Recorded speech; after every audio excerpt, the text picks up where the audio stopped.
میدونستی ویزای کار هلند رو میتونی رایگان بگیری؟ فقط کافی این 3 نکته‌ای که بهت میگم رو رعایت بکنی. نکته اول، شرکت‌های پیرولینگ در هلند رو پیدا کن و به اونا درخواست بده، چون اونا بهترین پل هستن برای ورود به هلند. نکته دوم، یه رزومه حرفه‌ای از خودت درست کن برای کارفرما. و نکته سوم، میتونی یه ویدیو پرزنتیشن از خودت و سوابق کارت ارائه بدی.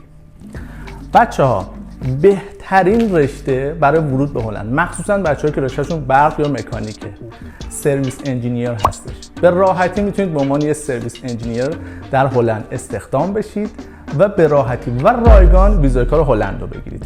این پایین براتون 3 تا از سایت هایی که تمام این خدمات رو رایگان براتون گذاشتم رو توی کپشن مینویسم. برو ویزای هلند رو رایگان برای خودت بگیر.